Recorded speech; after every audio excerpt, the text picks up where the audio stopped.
Hello everybody, I'm Michael Johnson from Resolve. Thanks so much for checking out our presentation, The Missing Link, Creating Winning Link Building Strategies in 2023.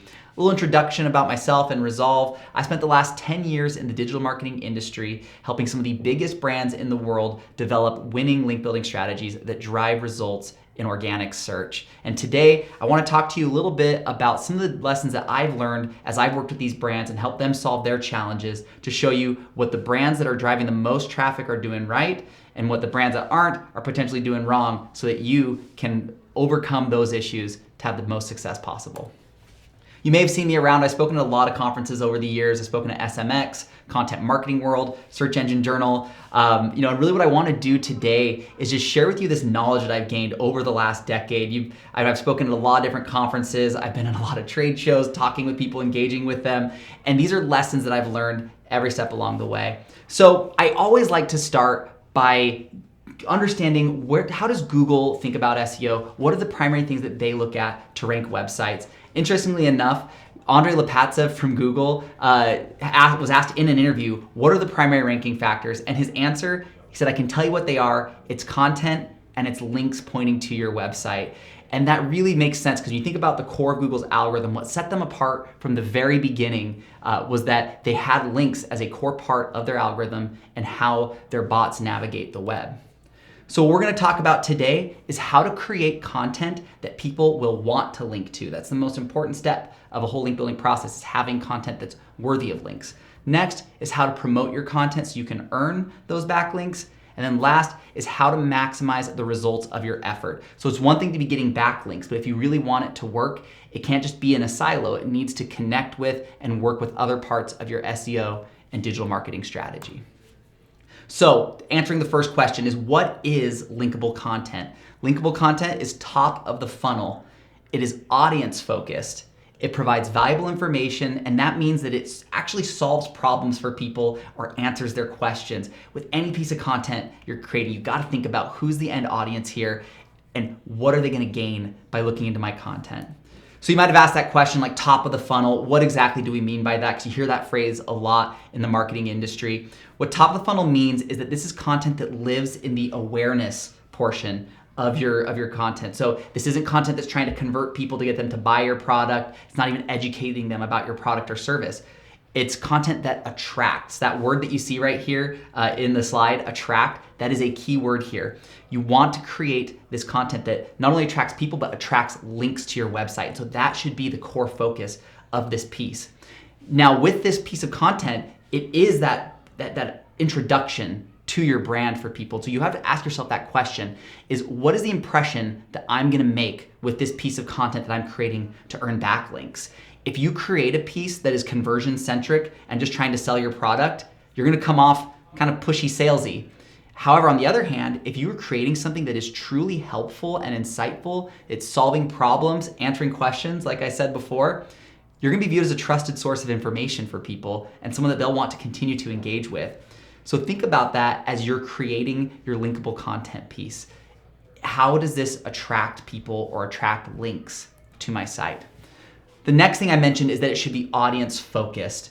If your content is relevant to everybody, then it's actually relevant to nobody. So you need to identify audiences that have a strong online presence and that have pages out on the web that are likely to link to the kind of content that you can create. You then need to create content that creates a tie of relevance between the subject matter of your website and the audience that you're trying to get a link from. And in a minute here, we'll talk a little bit about what that actually looks like. All right, so for our example today, we're gonna look at Dentrix.com. They're a dental software company, and what we wanna do is find a way to connect dental software to one of these audiences that has a lot of resource pages dedicated to them. So let's go ahead and do some research. You're gonna start out by thinking about what kinds of pages link out consistently. And the idea that always comes to mind for me are resource and links pages. So these are those pages that you see on a website. They'll usually have within the URL resources or links, links we like. So see what kinds of audiences are consistently having resource pages dedicated to them. From there, see what kinds of resources they're linking to and what kinds of topics are or aren't being mentioned. This will help you to kind of figure out what gaps you can fill with a piece of content that you create. So what I did, I started looking at a variety of different resource pages, and what I found was there were tons of resource pages on dental office websites. So different dentists across the US, they love providing resources to their patients. So that was a huge opportunity there. There's hundreds, if not thousands of these pages out there. As I went through, I found that a lot of these resources focused on children and their experience at a dental office. And from there, I eventually found this specific guide from a website called Bite, and it's a guide to dental care for children with autism. This guide has earned over 80 links for Bite, including .edu and .gov links. So what you see here is that Bite found that there was an audience that could use a piece of content that would help them in providing children with autism a better experience at the dentist, helping them be more comfortable and be able to have a successful visit. So looking at this, I think we'll have a really big opportunity if we can explore these types of angles when creating a linkable guide. So what I would do is I would create a dental health guide for parents of children with special needs. And what I would do is I would try to target resource pages on dental offices, but also you can get links from parental websites, so guides that have a parental advice or sites that have parental advice and things like that. You could also look at resource pages for certain conditions out there, whether it's autism, ADHD. There's a variety of conditions that have resource pages dedicated to them on the web. So what you've done now is if you create this piece of content, you now have a piece that connects your website, that connects dental software with 3 unique audiences. And that's gonna create all these spheres of relevancy that you can now try to get links from with your content. So that's the idea behind creating a linkable content piece and creating audience-focused content.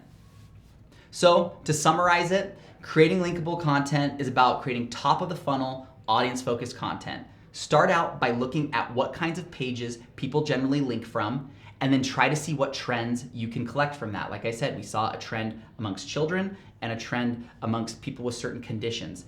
And that was where our research showed us would be a good place to go to. From there, look for examples of successful linkable content and use that inspiration to create your own piece that is similar, yet provides its own unique value to the conversation. All right, so for the next section here, we're gonna talk about how to promote your content. We're gonna answer these questions: what makes a good target site, how to find suitable target sites, how to find contact information, and last, some outreach best practices so that you can put together the most compelling outreach possible for your link building. So what makes a good target site? For me, there's no 100% answer. There's not a magic formula to say this type of DA plus this amount of traffic, equals a good link. Really what you should be looking at is trying to take a balanced approach, looking at a solid mixture of criteria that lead to a quality backlink. What I like to look at is first relevance, and I always put relevance first, and we'll talk more about this in a minute. Then I like to look at engagement. So does the website get traffic? Are there real people that come to this website? Does Google actually rank this website themselves, right? If Google's not sending traffic to a website, it probably gives you a hint into what Google thinks about it. And then last is authority. Don't let lower domain authority websites prevent you from getting great links. And I've got an example of it right here. So if we went back to Dentrix and we were trying to get backlinks for them, well, a lot of the pages that I found were resource pages on dental practice websites. You'll see these are lower domain authority sites. Some of these are DA14, DA19, DA20. A lot of people would turn these links away because of their low DA. But don't just think of authority as a metric from a third-party tool. Think about it in terms of topical authority, right? What better endorsement is there for a dental software than the people who actually use it, dentists? If you're getting links from dental offices, that is a great way to show Google that the people who actually use your software like it, that they appreciate it, and that they trust you as a brand within their space. So think about it in that way, not just a score on a third-party tool. So how did I find those sites on that last slide? The way that I did this was by using Boolean operators. So an example would be when I jump onto Google, I would type in the keyword of the audience or topic that I'm looking to target. And then from there, I would add in URL links or in URL resources. What that does is that it tells Google, I want pages about this topic, and within the URL, I want links or resources. That way, I'm getting returned these links and resource pages that are likely to link out. Now, what you'll see here on the results I have is I'm actually getting quite a few dog-related sites, and since the article that I'm creating is about people and helping people, I probably don't want that. So I might add in something like minus keyword. So in this case, I might add minus dog, so I don't get dog resource pages in the mix of sites. And then from there, I'll use the title tag in the description to help me understand what's on the page. So even just by looking at these, I know these pages are about dogs and I probably won't want to add those to my list. And then from there, you're just going to control click and start creating a lot of tabs of resource and links pages that you want to check out and potentially outreach to. So a couple things that you can use, a couple tools that you can use to guide your journey of discovering quality. One is for like authority. You can look at Moz. Moz will provide you a domain authority and page authority. One thing that's interesting here is that so many people, again, get hung up on domain authority, but on almost all of the correlation studies that Moz has done, page authority is actually the leading indicator for rankings, not domain authority. So that's why some of these resource pages, even if they're lower DA, if they are existing pages, they will actually probably have higher page authority than a brand new blog post. So keep that in mind. Another good source for like authority metrics would be Ahrefs with their domain rating or page rating. And then Majestic has trust flow and citation flow. These are all great ways to measure authority for links. When it comes to traffic, you can use SEMrush, Ahrefs, SimilarWeb. These will help give you estimates into how much search traffic a certain website is getting. But most importantly, you want to use relevance. And what's the best tool for establishing relevance? Your brain.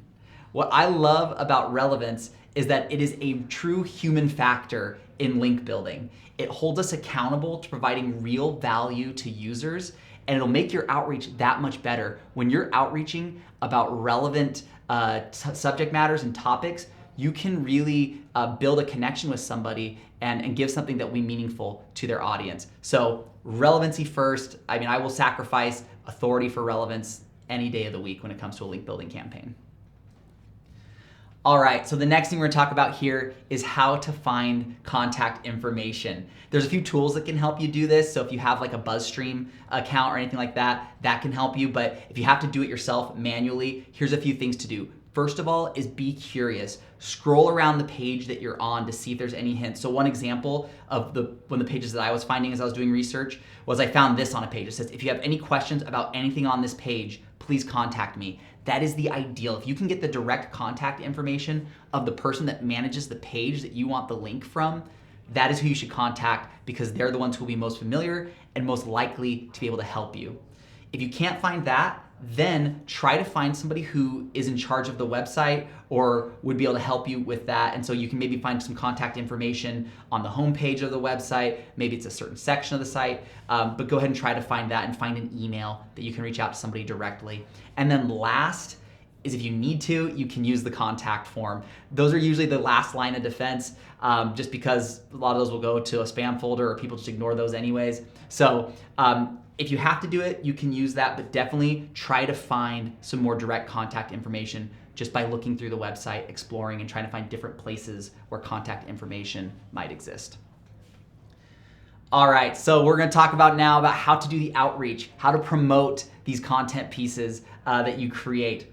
One of the first things that's important about sending authentic outreach is to get to the point. If the subject line of your email is too long or the email itself is too long and it takes too long to get to the point, then people will not read it. People know when they're getting, BS sent at them or when you're just trying to build up to something so you can ultimately ask for a sale of some kind. They're gonna ignore it and it's gonna go to the trash. So keep that in mind, get to the point. Tell them why you're reaching out and how the page that you have created will provide value to their audience. Show, don't tell. This is another really big thing to think about.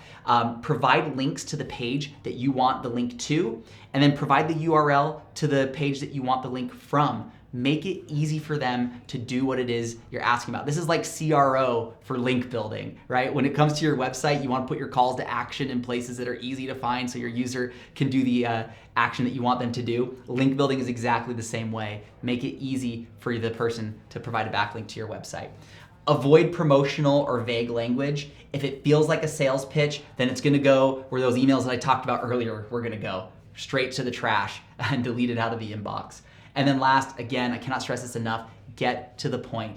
Be upfront about what you want and how what you are providing to them will be helpful for their audience. And then last, do multiple follow-ups. It's gonna take you a couple times to get in touch with people. Some of the best links that I've seen teams acquire in the past have been on the second and third outreach attempt. And people were happy to hear from them. They just forgot to reply to the first email. So I would always recommend sending probably 2 to 3 outreaches when you're trying to get backlinks. All right, so let's go ahead and bring it all together here. We're gonna walk through step by step how this link building process is gonna work for Dentrix. We're gonna create our linkable content, and what we landed on was a dental health guide for parents of children with disabilities. Next, we're gonna find some websites. We're gonna use Boolean operators like dental in URL links or dental in URL resources. We're gonna do other audiences like children disabilities in URL links, in URL resources, or we might even look up specific conditions like children autism in URL links, in URL resources. And this will help you come up with hundreds, if not thousands, of potential target sites that you can outreach to and try to get some backlinks from.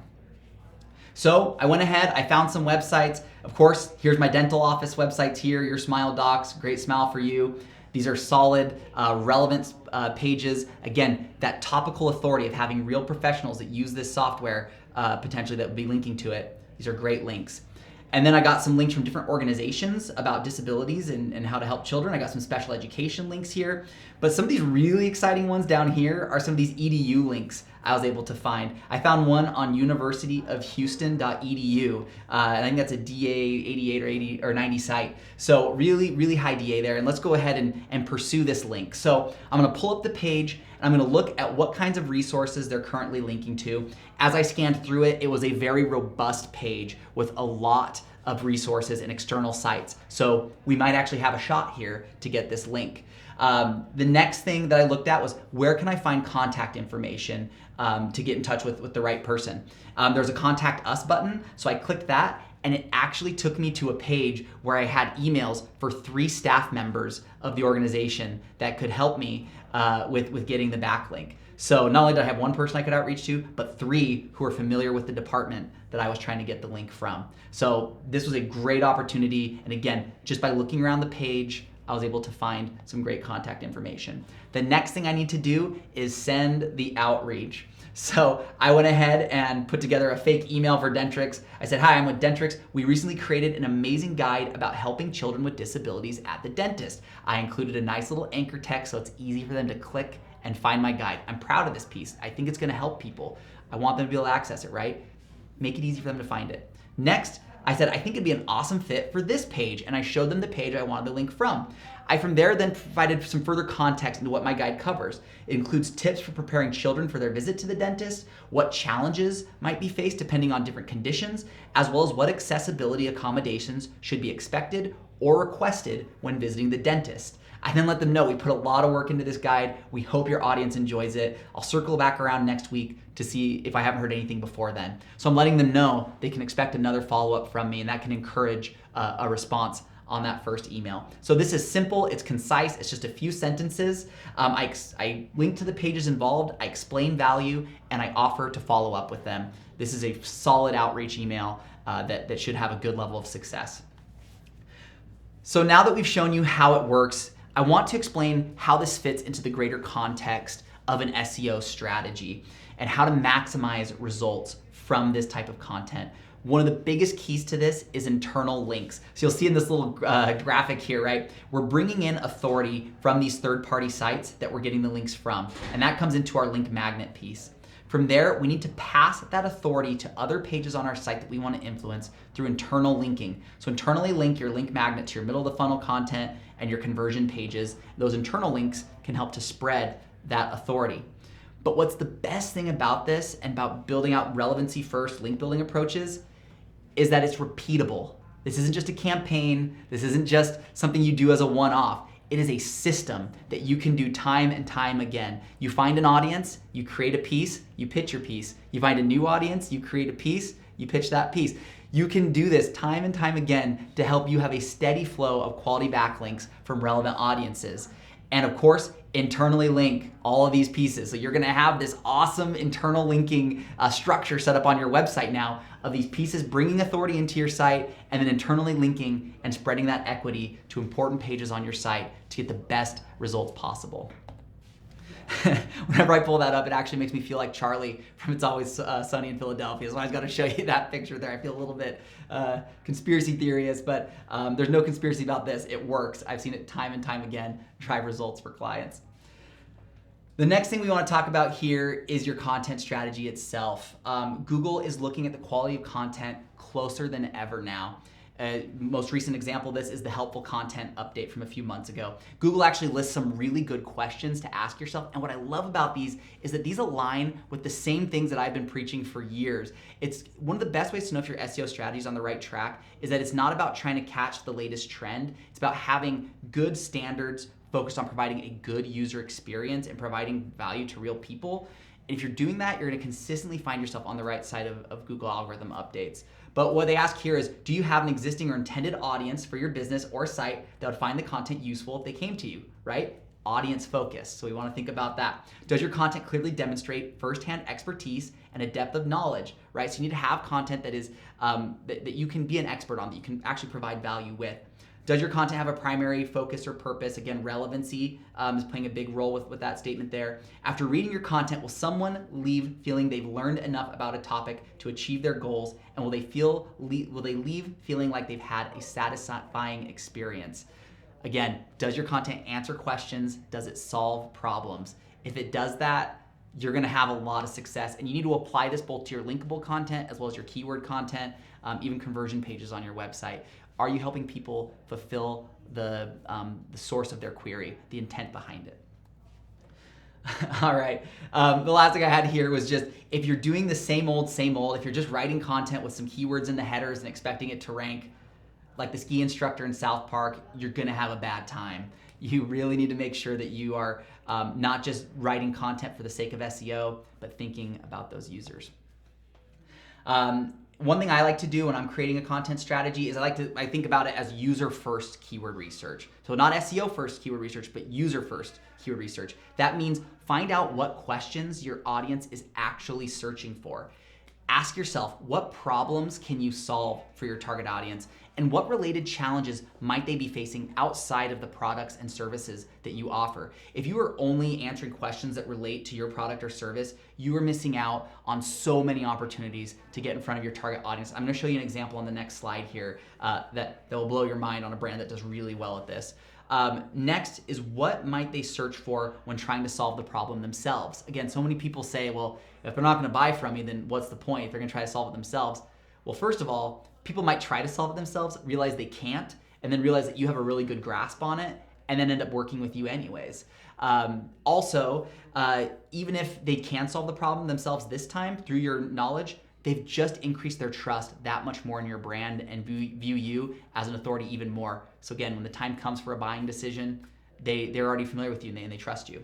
One thing I highly recommend doing is using a Q&A style with your headers and body text to show Google that you're directly answering questions. This is something I see some of the biggest brands in the world doing on a consistent basis. Here's an example of somebody who was trying to answer the question, how to calculate net pay. So they ask the question and then they answer it. And this just shows Google, I have a direct answer to the question being asked. And then last, one thing I've seen a lot of success with lately is compare and contrast similar concepts within an article. Some of our best performing content for our clients is kind of this X versus Y. So we have a client in the aquarium business. We created an article about turtles versus tortoises. And that piece is now driving thousands of visitors a month because it's ranking for turtle related queries as well as tortoise related queries. And then those kind of comparison queries that exist on the web as well. So I love that kind of content. That's a trend that I've seen lately that's working really well for brands.